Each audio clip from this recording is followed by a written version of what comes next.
برای اینکه معکوس پذیر رو بگم من یه مثال خدمتتون بگم و اونم اینه. ببینید فکر کنیم دانشجویان پسرم چند سال زندگی میکنیم؟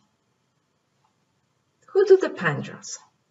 خانم‌ها بیشتر از این نمیزنن دیگه، شما عمر مفید داشته باشید. پس بازه حضورتون از کی تا کیه؟ از زمانی که دنیا اومدید تا سن 50 سالگی که از دنیا میرید. البته شوخی اینا همه ها. این بازه حضورت. آیا بعد از اینکه خدای نکرده مثلا یه سکته زدی و سکته اول، سکته دوم، سکته سوم دیگه رفتی اون دنیا، میتونی برگردی؟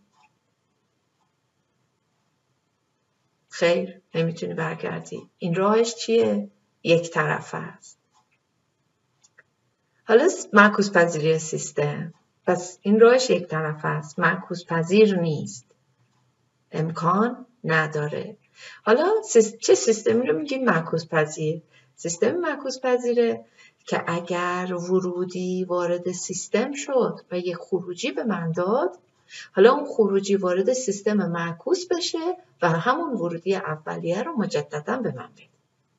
به این میگیم سیستم معکوس پذیر. اینجا نشون داده شده اگر ورودی وارد سیستم شد و یه خروجی داد، حالا خروجی وارد سیستم معکوس بشه و همون ورودی اولیه رو مجددا در اختیار من بگذاره. در این صورت من میگم این سیستم معکوس پذیره و معکوسش هم این سیستمیه که به صورت سری باهاش قرار گرفته و باعث شده اگر ورودی همان ورودی، به این سیستم میگیم معکوس پذیر.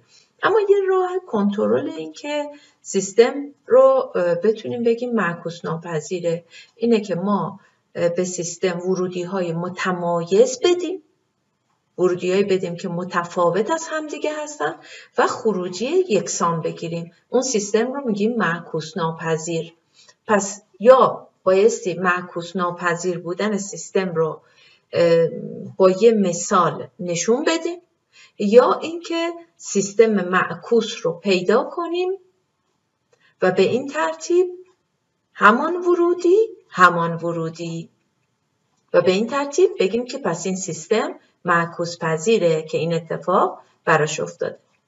حالا یه مثال میگه وایتی مساوی x2t. آیا این معکوس پذیره یا نه؟ به راحتی میتونیم بگیم خیر، به دلیل اینکه اگر به این ورودی به این سیستم ورودی پله واحد رو بدی، یعنی یو تی رو بدی، خروجی چه خواهد بود؟ خروجی میگه من همواره یکم به ازای زمانهای بزرگتر مساوی 0.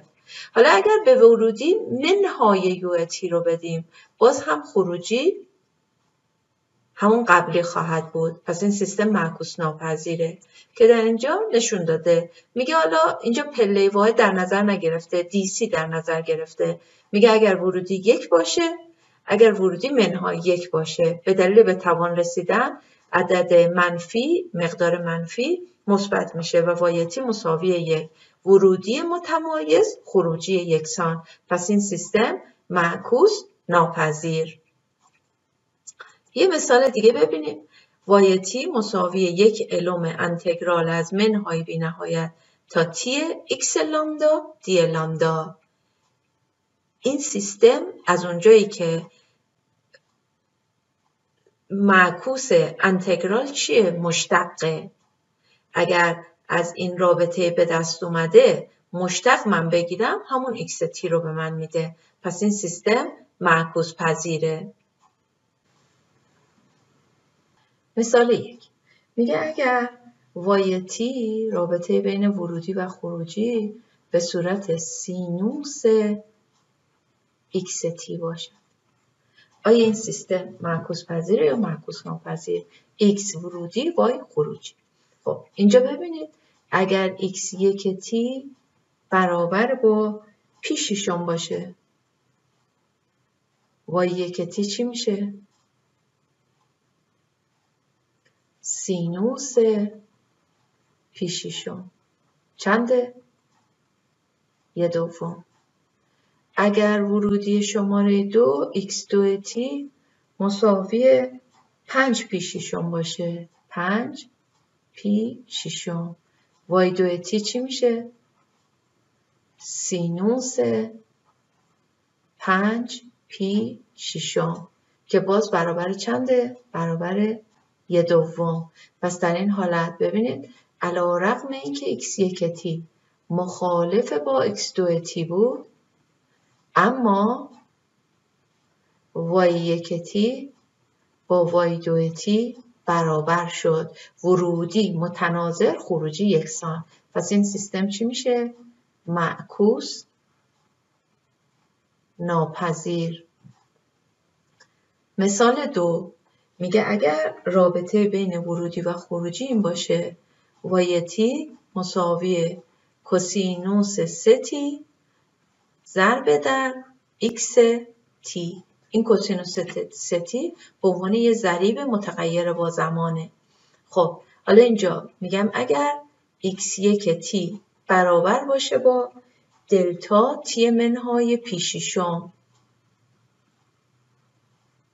y(t) چی میشه؟ y1t برابر میشه با کوسینوس 3t در دلتا t منهای پی ششم. چی میبینم؟ خاصیت غربالی ضربه واحد. این میگه من کجا مقدار دارم؟ فقط در t مساوی پی ششم. پس این میشه کوسینوس 3 در پی ششم دلتا t منهای پی ششم. اما کوسینوس 3 پی دوم مقدارش چنده؟ کوسینوس 3 پی ششم که هست در واقع کوسینوس پی دوم مقدارش چنده؟ 0. 0 ضرب در هر چیزی حاصلش برابر با 0. اما x2t اگر x2t باشه، حالا دلتا t منهای پی دوم y2t چی میشه؟ y2t برابر میشه با کوسینوس 3t دلتا t منهای پی دوم. باز طبق خاصیت غربالی ضربه واحد این میشه چی؟ کوسینوس 3 پی دوم در همون دلتایی که داشتم، دلتا t منهای پی دوم. کوسینوس 3 پی دوم مقدارش چنده؟ مقدارش 0 و 0 ضرب در دلتا میشه 0. ملاحظه میکنید ورودی متفاوت، خروجی یکسان. یه مثال پیدا کردیم. بنابراین این سیستم معکوس ناپذیر.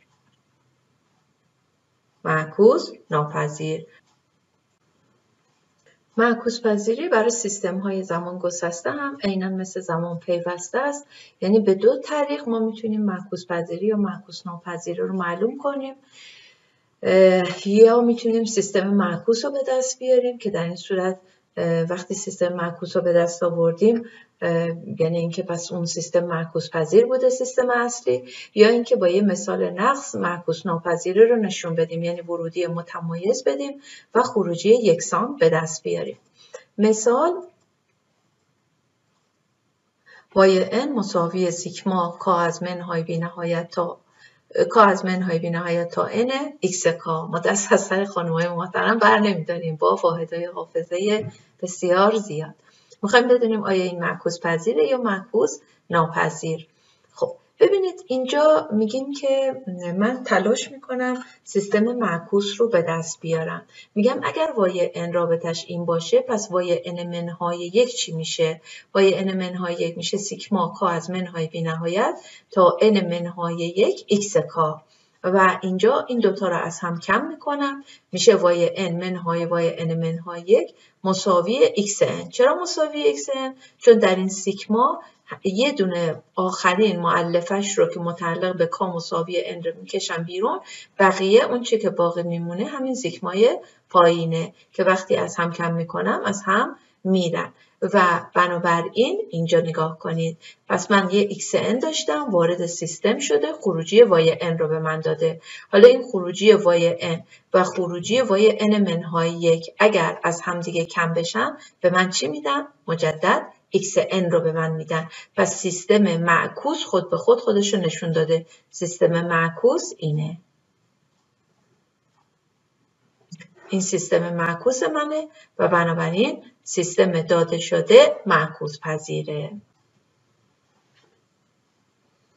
برای معکوس پذیری و معکوس ناپذیری سیستم های زمان گسسته 2 مثال رو با هم حل میکنیم. مثال 1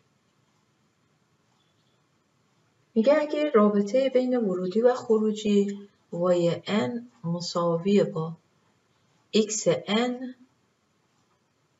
u(m) باشد، آیا این سیستم معکوس پذیره یا معکوس ناپذیر؟ خب ببینید اینجا میگیم اگر ورودی x1n، دقت داشته باشید تو معکوس پذیر و معکوس ناپذیر بودن سیستم ها باید کارگردان یه خورده کمکتون کنه. یعنی چون ما نمیتونیم معکوس ناپذیری رو اینجا اثبات کنیم و با یک مثال باید بگیم، لذا کارگردان باید یه خورده کمکتون کنه و بهتون یه سری یه ورودی هایی رو بده به عنوان هینت، راهنماییتون کنه. حالا اینجا کارگردان کمک میکنه، میگه آقا اگر x1n دلتا n منهای 1 باشد به من بگو خروجی چی میشه؟